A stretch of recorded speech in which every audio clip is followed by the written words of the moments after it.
আমাদের অনেকেরই একটা স্বপ্ন থাকে একটা নিরিবিলি সবুজ জায়গায় হারিয়ে যাওয়ার, তাই ঘুরতে যাওয়ার জন্য অনেকে জঙ্গলকেই বেছে নেয়। কিন্তু যদি এমন হয় সেই জঙ্গল আপনার মরার কারণ, তাহলে কি কখনো সেখানে যেতে চাইবেন? ইন্দোনেশিয়ার পশ্চিম জাভায় অবস্থিত এক নির্জন জঙ্গল লিউইং হেজু।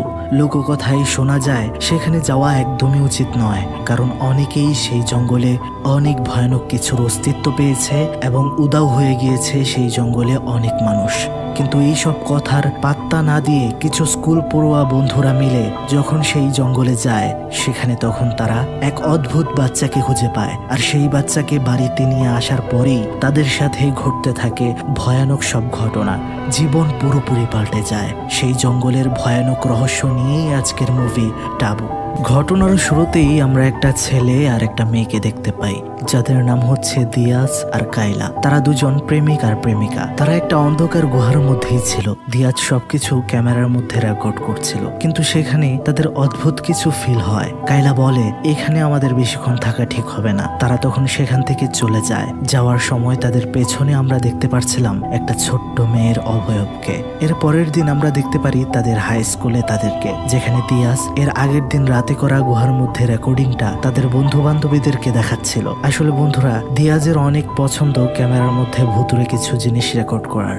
এটা তার হবি। তার বন্ধুরা হচ্ছে মতি, মাহির, আদিস, তিও। তারা সেই ভিডিও ফুটেজ দেখছিল, কিন্তু সেই ক্যামেরাতে সেদিনের রেকর্ড হওয়া কিছুই তারা দেখতে পায় না। দিয়াজ তখন তাদেরকে বলে, আমাদের স্কুল তো ছুটি হচ্ছে, তাহলে চলো আমরা একটা জঙ্গলের ট্রিপে যাই, যেটার নাম লিউইং হেজু। এটা এমন একটা জঙ্গল, লোকমুখে শোনা যায় সেখানে শয়তানের বসবাস। এটা শুনে সবাই একটু এক্সাইটিং হয়ে যায় আর সেখানে যেতে রাজি হয়। কিন্তু মতি সেখানে যেতে চাইছিল না। সেখানে শুধু কাইলা তাদের সাথে যাবে এটা শুনে মতি রাজি হয়, কেননা সে কাইলাকে ভালো বন্ধু মনে করে। স্কুল শেষে আমরা দেখতে পারি দিয়াজ কাইলাকে বাড়িতে ড্রপ করে দেয়। এটা আবার দেখতে পায় কাইলার মা। তাকে দেখেই বোঝা যাচ্ছিল দিয়াজকে কাইলার মা একদমই দেখতে পারে না। আমরা দেখতে পারি দিয়াজ বাড়িতে ফিরেছে। সে তার বৃদ্ধা দাদির সাথে থাকে। আমরা দেখতে পারছিলাম তার দাদি কোনো একটা তাবিজ বানাচ্ছিল, যেটা দিয়াজকে দেখে সে তাবিজটা সে লুকিয়ে ফেলে। সেখানে দিয়াজ যেতেই একটা টুপি তার দাদি দিয়াজকে দেয়। এটা দেখে দিয়াজ অনেক খুশি হয়ে যায় আর টুপিটা পরে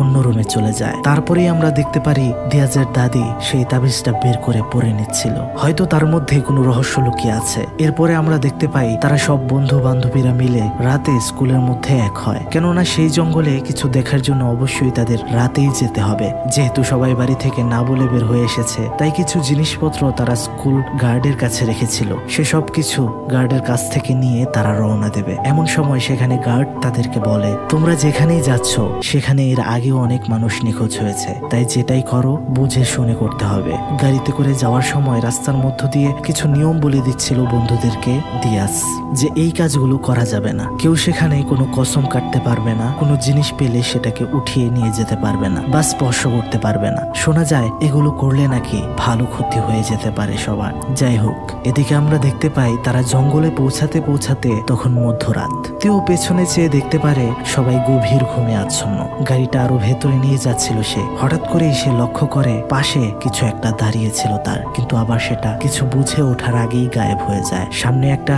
সাইনবোর্ডে লেখা ছিল এখানে প্রবেশ নিষেধ, কিন্তু তিও সেটা পরোয়া না করেই ভেঙে ভেতরে চলে যায়। আমরা দেখতে পারি তারা জঙ্গলের একটা জায়গায় ক্যাম্প করে এবং সবাই মিলে সেখানে আগুন জ্বালায়, সেখানে থাকা শুরু করে। সেখানে থাকা দুজন মাহিরকে বলছিল জঙ্গল থেকে লাকড়ি খুঁজে আনতে। আমরা দেখতে পারছিলাম সে যখন লাকড়ি খুঁজছিল তখন তার পাশেই একটা গাছের মধ্যে ভয়ানক একটা হাত এসে পড়ে, যেটা অবশ্য দেখতে পায় না মাহির। পরের দিন সকালে মতি মনে করে তার বাথরুমে যাওয়ার প্রয়োজন।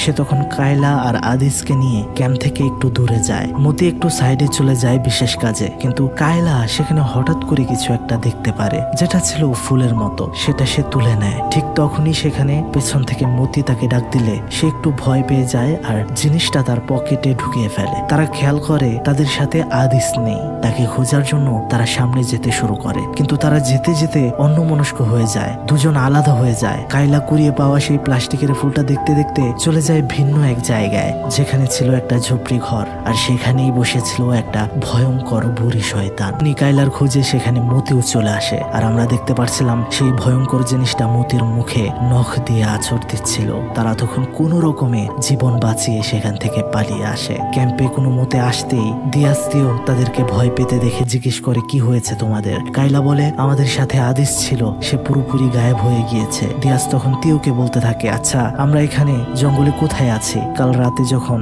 আমরা এসেছিলাম তুমি কি নো এন্ট্রি জোনের ভেতরে চলে এসেছিলে? তিও তখন বলে, আমি তো শুধু ভেতরে ঢুকেছি, আমি এত কিছু খেয়াল করিনি, তোমরা সবাই ঘুমাচ্ছিলে, কিন্তু আমরা তো দেখেইছিলাম যে সে নো এন্ট্রি সাইনবোর্ডটা ভেঙেই ভেতরে ঢুকেছিল। তারা সবাই তখন আদিসকে নিয়ে অনেক চিন্তিত ছিল। তখনই তাদের চিন্তার অবসান ঘটিয়ে আদিস সেখানে চলে আসে। সে একদম ঠিকঠাক ছিল, তার কিছুই হয়নি। এটা দেখে সবাই খুশি হয়ে যায়। এবার তারা ভাবে শয়তান ভূত এগুলো দেখার কোনো আর প্রয়োজন নেই, তাড়াতাড়ি সবাই বাড়ি ফেরা যাক। আমরা দেখতে পাচ্ছিলাম তারপর তারা রওনা দিয়েছে বাড়িতে ফেরার। মতি বলছিল, আমি আর কাইলা জঙ্গলের মধ্যে একটা ঝুপড়ি ঘরের সামনে একটা ভয়ঙ্কর মহিলাকে দেখেছিলাম, যা দেখে আমরা খুবই ভয় পেয়ে গিয়েছিলাম। তখন আমরা দেখতে পাচ্ছিলাম গাড়ির এক পাশেই ছিল সেই ভয়ঙ্কর মহিলা, আর তাদের দিকে চেয়ে কিছু একটা পড়ে যাচ্ছিল। আর তখনই তাদের গাড়িটাও খারাপ হয়ে যায়। বাহিরে এসে দেখতে পারে গাড়ির ইঞ্জিনটা ওভারহিট হয়ে গিয়েছে, যেখানে এখন পানি ঢালা প্রয়োজন।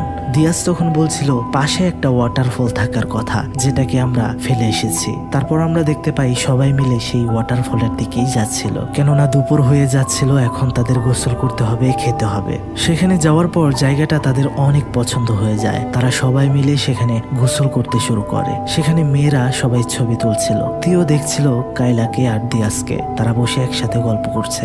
আমরা এখানে তিওকে দেখে বুঝতে পারছিলাম যে সে অনেক পছন্দ করে কাইলাকে, কিন্তু কাইলা তো দিয়াজকে পছন্দ করে। গোসল শেষে সবাই একসাথে খেতে বসে, যেগুলো তারা নিজেদের সাথেই নিয়ে এসেছিল। কিন্তু হঠাৎ করে কাইলা সেই শয়তান বুড়ি মহিলাকেও সেখানে দেখতে পায়, যার কারণে সে ভয় পেয়ে যায় আর এখান থেকে দ্রুত চলে যেতে বলে সবাইকে।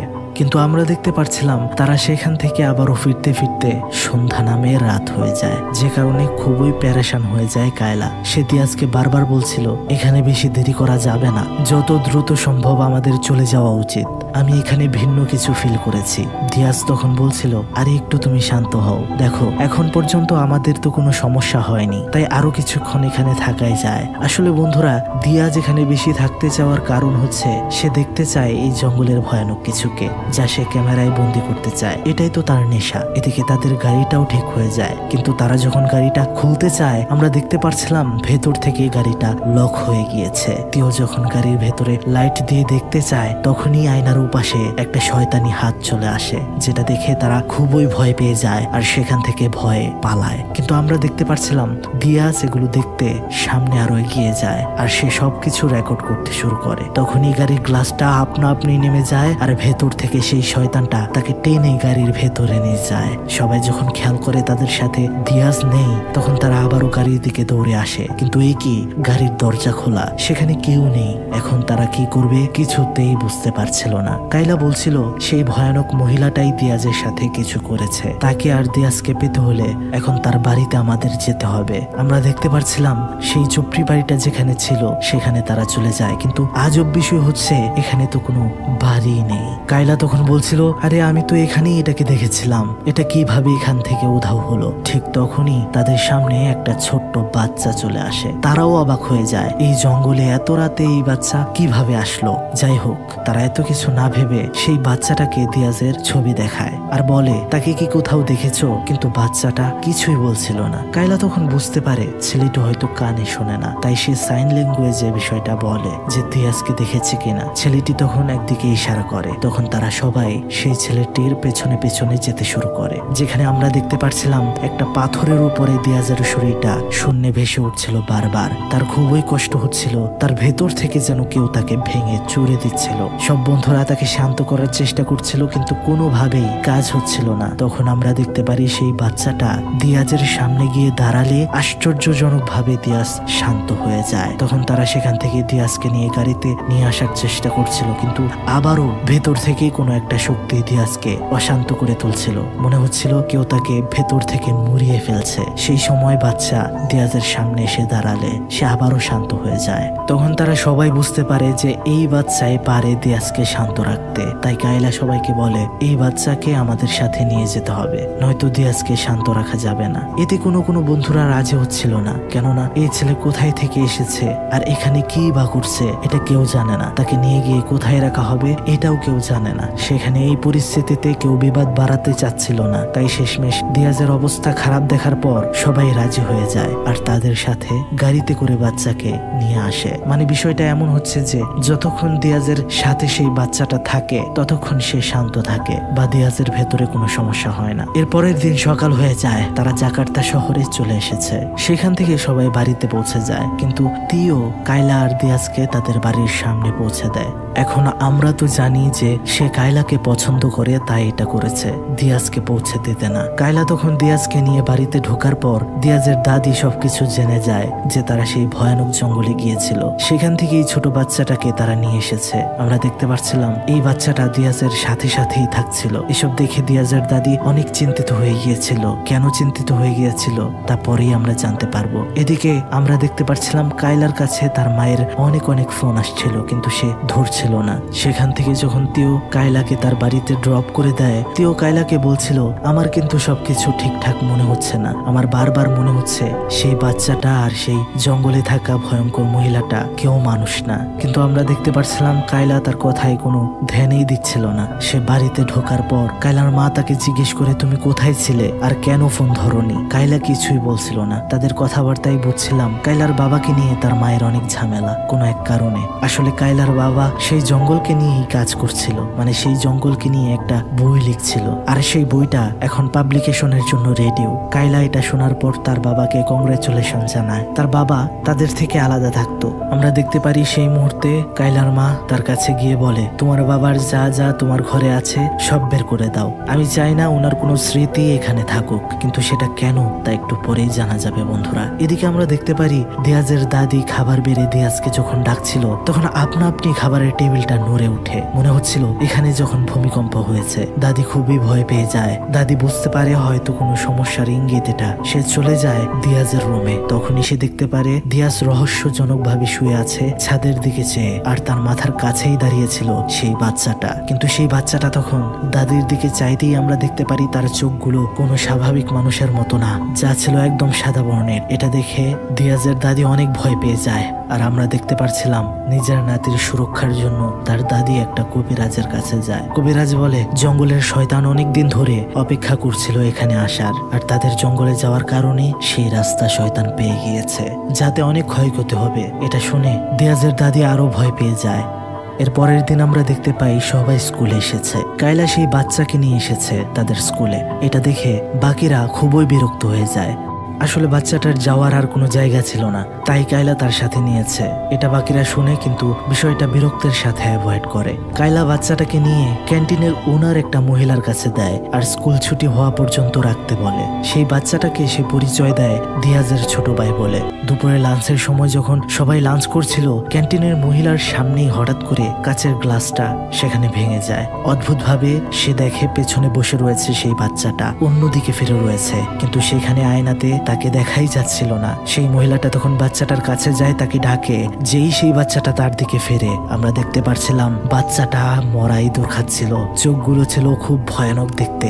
এটা দেখেই ক্যান্টিনের মহিলাটা ভয় পেয়ে পড়ে যায় আর কোনো কিছু দ্বারা পজেস হয়ে যায়। স্কুলের ছাত্রছাত্রীরা মহিলার জ্ঞান ফেরাতে আপ্রাণ চেষ্টা করে কিন্তু পারছিল না। তখনই সেখানে আরো ভয়াবহতার সৃষ্টি হয়। ক্যান্টিনের সব ছাত্রছাত্রীরা ধীরে ধীরে পজেস হতে শুরু করে কোন এক শয়তানি শক্তি দিয়ে। ব্যাপারটা গুরুতর হয়ে গেলে সব ছাত্রীদেরকে ইমিডিয়েটলি হাসপাতালে পাঠানো হয়। এর মধ্যে আমরা দেখতে পাচ্ছিলাম কায়লা আর তার বন্ধুরা সেই বাচ্চাটাকে নিয়ে বের হয়ে যায়। সেখানে স্কুল গার্ড এসব দেখে বুঝতে পারছিল ঘটনা, যে কি কারণে এসব হচ্ছে। নিশ্চয়ই সেই জঙ্গল থেকে এমন কোনো এক শক্তি এখানে চলে এসেছে যা সবকিছু ধ্বংস করার জন্য এসেছে।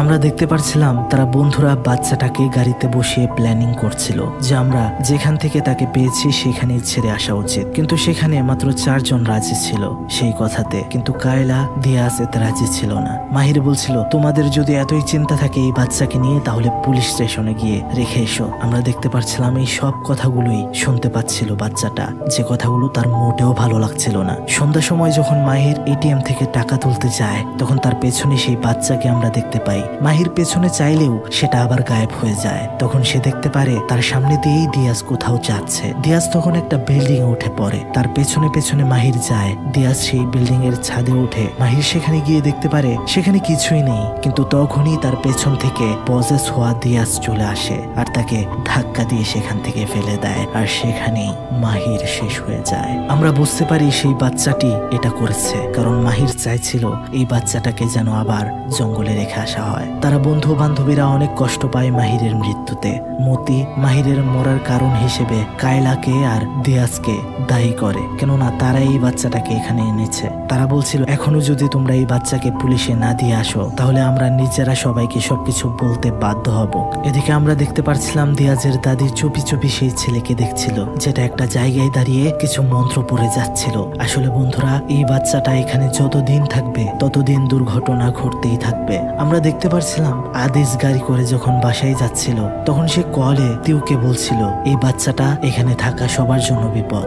ঠিক তখনই সে দেখতে পারে রাস্তা দিয়ে দিয়াজ হেঁটে যাচ্ছে। গাড়ি থামিয়ে যখন দিয়াজের কাছে যেতে চায় আদিস, তখনই একটা গাড়ি এসে তাকে লাগিয়ে দেয়, আর সেখানেই আদিস পুরোপুরি শেষ হয়ে যায়। এবার দুই বন্ধুর মৃত্যুতে সবাই এটা বুঝতে পারে যে যারাই সেখানে গিয়েছিল, মানে জঙ্গলে গিয়েছিল, তাদের সাথেও ধীরে ধীরে এমনটাই ঘটবে। মতি সেখানে কায়লাকে বলছিল, আমি কোনোভাবেই মরতে চাই না। সে ভয় পাচ্ছিল। সে তখন সেখানে কায়লাকে দেখাচ্ছিল জঙ্গলে তোলা একটা সেলফি, যেখানে তার পেছনে সেই ভয়ঙ্কর মহিলা শয়তানকে সে দেখতে পাচ্ছিল। কায়লা তখন মতির জন্য পানি আনতে গেলে মতি কায়লাদের পরিবারের ছবি পায় সেখানে একটা, যেখানে কায়লার সাথে একটা ছোট্ট বাচ্চাও ছিল, যেটা নাকি ছিল কায়লার যমজ ভাই। তখন এই ছবিটা দেখিয়ে মতি কায়লাকে বলতে থাকে, এটাই তো তোমার সেই ভাই না, যেটা জঙ্গলে হারিয়ে গিয়েছিল? আর তার মতো এই বাচ্চাটা দেখতে বলেই তুমি তাকে এখানে নিয়ে এসেছো, তাই না? আমরা দেখতে পাচ্ছিলাম এই সব কথাগুলো শুনে ফেলে কায়লার মা, আর এটাও জেনে যায় যে তারা কিছুদিন আগে সেই অভিশপ্ত জঙ্গলে গিয়েছিল। কায়লার মা তখন ভয় পেয়ে যায় আর বলে, দ্রুত তোমার বাবাকে এখানে আসতে বলো। আর এদিকে আমরা দেখতে পাচ্ছিলাম দিয়াজের সামনে বসে সেই বাচ্চাটা মন্ত্র পড়ছিল, আর দিয়াজ পজেস হয়ে পাগলের মতো করছিল। মন্ত্র পড়ার শব্দে দিয়াজের দাদিরও খুবই কষ্ট হচ্ছিল। এদিকে আমরা দেখতে পারি কায়লার বাবা তাদের বাড়িতে আসে, যেখানে মতি আর তিও ছিল। কায়লা জঙ্গল থেকে কুড়িয়ে পাওয়া সেই প্লাস্টিকের ফুলটা তার বাবাকে দেখায় আর বলে, এটা তো আমার ভাই ক্যামের ছিল, তাই না? আমি এটা সেই জঙ্গলে কুড়িয়ে পেয়েছি। আমার মনে হয় আমার ভাই এখনো জীবিত রয়েছে। তখন তার মা বলছিল, তুমি কি পাগল হয়ে গিয়েছো? এত বছর আগে হারিয়ে যাওয়া জঙ্গলে একটা মানুষ কিভাবে বাঁচতে পারে? তোমার ভাই তোমার বাবার জন্যই মারা গিয়েছে সেই জঙ্গলে। আসলে বন্ধুরা, কায়লা আর তার ভাই ক্যামালকে নিয়ে তার বাবা সেই জঙ্গলে গিয়েছিল, সেই জঙ্গল নিয়ে রিসার্চ করতে আর ঘুরতে, কিন্তু সেই জঙ্গলে থাকা শয়তান মহিলাটা কায়লার ভাইকে তার কাছে উঠিয়ে নিয়ে গিয়েছিল। এরপর থেকে তার ভাই নিখোঁজ। এখন কায়লার বাবা এই জঙ্গলকে নিয়ে রিসার্চ করে বই লিখেছে, যেন সেই জঙ্গলে যাওয়ার পর আর কেউ হারিয়ে না যায়। এবার আমরা দেখতে পাচ্ছিলাম তারা সবাই সেই ভয়ানক বাচ্চাটাকে দেখার জন্য দিয়াজের বাড়িতে আসে। ভেতরে কোনো সারা শব্দ ছিল না বাড়ির। তখন কায়লার বাবা বিষয়টা অন্যরকম মনে করলে দোয়া দরুদ পড়তে শুরু করে, আর আপনা আপনি তখন দরজাটা খুলে যায়। আমরা দেখতে পারি বাড়িটা সম্পূর্ণ জঙ্গলে ভরে গিয়েছে ভেতরে। মনে হচ্ছিল হয়তো বছরের পর বছর কেউ এই বাড়িতে ঢোকেই না, কিন্তু এটা কিভাবে পসিবল? এদিকে বাহিরে কায়লার বাবা সেই ছোট্ট ছেলেটাকে দেখতে পারে, আর দেখেই সে চিনে ফেলে এটা তারই সন্তান, যাকে অনেক বছর আগে সে হারিয়ে ফেলেছে সেই জঙ্গলে। এটা দেখে সে খুবই ইমোশনাল হয়ে যায়। ধীরে ধীরে সে সামনে এগিয়ে যায়, তার বাচ্চার মাথায় ধরে। সে যখন দোয়া পড়তে শুরু করে, আমরা দেখতে পাচ্ছিলাম সেই বাচ্চাটা অনেক কষ্ট পাচ্ছিল, কারণ সে যে কোনো মানুষ না। তার বাবা দোয়া পড়তে পড়তে তার বুকে টেনে নেয়, আর সেই বাচ্চাটা সেখান থেকে তখনই উধাও হয়ে যায়। এদিকে তারা ঘরের ভেতরে দিয়াজ আর তার দাদিকে খুবই বাজে অবস্থাতে পায়। দিয়াজকে নিয়ে কোনো রকমে তারা গাড়িতে বসায়, কিন্তু কিন্তু আমরা দেখতে পারছিলাম দিয়াজ আবারও পজেস হয়ে যায়, উল্টাপাল্টা করতে শুরু করে। এবার তাকে শান্ত করা যাচ্ছিল না কোনোভাবেই, কারণ সেই ছোট বাচ্চাটা সেখানে ছিল না। কিন্তু আজব বিষয় তো এটা যে হঠাৎ করেই সেখান থেকে দিয়াজ গায়েব হয়ে যায়। দিয়াজের দাদি তখন গাড়িতে ওঠে আর এখানে একটা ঘটনার টুইস্ট রিভিল হয়। দিয়াজের দাদি বলে দিয়াজকে পাওয়া যাবে এখন জঙ্গলে, কেননা তাকে শয়তান নিয়ে গিয়েছে। দিয়াজের দাদি বলছিল তারা হচ্ছে সেই বংশের মানুষ যারা কিনা যুগে যুগে সেই ভয়ঙ্কর জঙ্গলটির শয়তানদেরকে আটকে রাখছে মানুষের ক্ষতি করা থেকে, সাধারণ মানুষকে প্রোটেক্ট করছে। মানে তাদের বংশ আগে থেকেই শয়তানদের বিরুদ্ধে কাজ করছে, যে কারণে শয়তান তাদের প্রতি নারাজ। আর এমনিতে বংশীয় কারণেই দিয়াজেরও এসব শয়তানের প্রতি একটা আলাদা আকর্ষণ ছিল। আর সে যেহেতু এই বংশের শেষ রক্ত, তাই এখন তাকে শয়তান বলি দিতে চাচ্ছিল। আর এটা করলে শয়তান আরো অনেক শক্তিশালী হয়ে যেত, কেননা শয়তানের সব সময় শক্তিশালী হওয়ার জন্য পবিত্র আত্মার প্রয়োজন, যেটা ছিল দিয়াজ। এদিকে আমরা দেখতে পাই কাইলার মা যখন বসেছিল, হঠাৎ তখন পেছনে থাকা টেবিলটা শব্দ করে নড়ে ওঠে। সে দেখতে পায় পর্দার পেছনে যেন কিছু একটা নড়ছে। পর্দা সরাতেই দেখতে পারে এটা তার ছোট্ট ছেলে কেমাল। এটা দেখে সে খুব ইমোশনাল হয়ে যায়, বুকের মানিককে গলায় জড়িয়ে ধরে। কতদিন পর দেখলো, কিন্তু আসলে তো এটা মানুষ না। অন্যদিকে তারা পৌঁছে যায় সেই জঙ্গলের মধ্যে, যেখানে গিয়ে দেখতে পায় দিয়াজ একটা পাথরের উপর দাঁড়িয়েছিল এবং সেটা সম্পূর্ণ বশে চলে গিয়েছিল সেই শয়তানের। কাইলা তার বাবার কথা মতো সেখানে দোয়া দুরুদ পড়তে থাকে। আর এদিকে আমরা দেখতে পারছিলাম কাইলার মা সেই বাচ্চাটার সাথে খেলছিল। আর সেই জঙ্গলে দোয়া দুরুদ পড়ার কারণে দিয়াজ কিছুটা শয়তানের কন্ট্রোল থেকে বের হয়। সেখানে তার দাদি দেখতে পারে সেই ভয়ঙ্কর শয়তান মহিলাটা দৌড়ে কোথাও যেন চলে যেতে চাচ্ছিল। তখন সে সেটার পেছন নিতে শুরু করে। আর এদিকে বাড়িতে আমরা দেখতে পারি কাইলার মা সেই বাচ্চাটাকে খাওয়াতে যখন দুধ নিয়ে আসে, সেটা তখনই তার সামনে একটা ভয়ঙ্কর শয়তানে রূপান্তরিত হয়, যা দেখে সে এক চিৎকার দেয়। এদিকে কাইলার বাবা অনেক চেষ্টা করে যাচ্ছিল দিয়াজের ভেতর থেকে সেই শয়তানি শক্তিটাকে বের করতে। দিয়াজেরও অনেক কষ্ট হচ্ছিল। আর এবার আমরা দেখতে পাচ্ছিলাম সেই জঙ্গলের আরো শয়তান মতি আর তিওকে হান্ট করার চেষ্টা করছিল। এদিকে আমরা দেখতে পারি দিয়াজের দাদি সেই শয়তান বুড়ির কাছে পৌঁছে যায়। আসলে বন্ধুরা, এই বৃদ্ধা মহিলাটি তার ছেলে আর তার স্বামীর মৃত্যুর প্রতিশোধ নিতে এসেছে এখানে, কেননা এই শয়তানই তার স্বামী আর সন্তানকে মেরে ফেলেছিল। মারার কারণ ছিল তারা শয়তানদেরকে আটকে রাখতো সাধারণ মানুষকে বাঁচাতে। আমরা দেখতে পারি দিয়াজের দাদির গলার তাবিজটা খুলে এবার সেই শয়তানের মাথায় ছুঁয়ে দেয়। ওদিকে কাইলার বাবাও দিয়াজের মাথায় ধরে দোয়া দরুদ পড়ছিল, কিন্তু এইদিকে শয়তানের সাথে কোনোভাবেই পেরে উঠছিল না দিয়াজের দাদি। সেই শয়তানটা বৃদ্ধা মহিলাটির গলার মধ্যে নখ ঢুকিয়ে একদম তাকে সেখানে শেষ করে দেয়। আর দিয়াজের দাদি সেখানেই মারা যায়। মারা যেতে যেতে সে সবাইকে বলে যায় তারা যেন সবাই দিয়াজের খেয়াল রাখে। আর আমরা দেখতে পারছিলাম এদিকে দিয়াজের উপর থেকেও সেই শয়তানের প্রভাবটা চলে যায়, সে স্বাভাবিক হয়ে যায়। তখনই কাইলার বাবার সামনে সেই ভয়ঙ্কর শয়তানটা চলে আসে। কাইলার বাবা তখনই কোরআন শরীফটা হাতে নিয়ে তেলাওয়াত করতে শুরু করে। আর যার কারণে আমরা দেখতে পারছিলাম পবিত্র শক্তির কাছে শয়তানি শক্তি হার মেনে যায়। আর সেই শয়তানটা সেখানেই জ্বলে পড়ে একদমই শেষ হয়ে যায়, যে কারণে কাইলার মাও বাড়িতে সেই শয়তান থেকে রেহাই পায়। তারা যখন সেই জঙ্গল থেকে চলে আসছিল, তখন কাইলার ছোট ভাইকেও আমরা দেখতে পারছিলাম, যে এখন আর মানুষ না, শুধুই ছিল শয়তানের দ্বারা প্রচলিত কোনো শক্তি। আমরা এবার দিয়াজকে দেখতে পারি যে তার দাদিকে হারানোর পর অনেকটা ডিপ্রেশনে চলে গিয়েছে। সে কবে স্বাভাবিক হবে তা বলা যাচ্ছিল না, কারণ তার এই পৃথিবীতে তার দাদি ছাড়া আর কিছুই নেই। আমরা দেখতে পারি তাদের বাড়িতে সেদিন দোয়া মাহফিলের আয়োজন হচ্ছিল। মনে হচ্ছিল হয়তো ঘটনাটা এবার শেষ হবে, কিন্তু ঘটনাটা কি শেষ হয়েছে? আমরা দেখতে পাই দিয়াজের দাদি যে কবিরাজের কাছে গিয়েছিল, সেই কবিরাজের টেবিলটা হঠাৎ করেই নড়তে শুরু করে। আর দিয়াজের সামনেই তাদের বেসিন থেকে বের হয়ে আসে একটা ভয়ানক হাত। সাথে সাথেই সেই বাড়িটা পরিণত হয় একটা জঙ্গলের ভয়ানক ডালপালাতে। দিয়াজ আবারও সেখানে পজেস হয়ে যায়। ঘরের ভেতরেই তখন সবাই ফেসে যায়। মুভির শেষে শুধু একটা কথাই বলা হয় যে এই ঘটনার পর কাউকে আর কোথাও পাওয়া যায়নি, সবাই উধাও হয়ে গেছে। হতে পারে তাদেরকে শয়তান একদম নিঃশেষ করে দিয়েছে। এখন প্রশ্ন আসতে পারে, তাহলে শয়তান যে জ্বলে পুড়ে শেষ হয়ে গিয়েছিল, ইন্দোনেশিয়ার লোককথা অনুযায়ী সেই জঙ্গলের মধ্যে শুধু একটা শয়তান বা ডেভিল নয়, অনেকগুলো শয়তান রয়েছে যাদের থেকে বেঁচে ফেরা মুশকিল। আর বন্ধুরা, এটাই ছিল আজকের ঘটনা। ঘটনাটি কেমন লেগেছে তা অবশ্যই কমেন্ট বক্সে জানাতে একদমই ভুলবেন না। ভালো লাগলে অবশ্যই লাইক, কমেন্ট, শেয়ার করবেন। চ্যানেলটি সাবস্ক্রাইব করে পাশে থাকা বেল নোটিফিকেশনটা অল করে রাখবেন।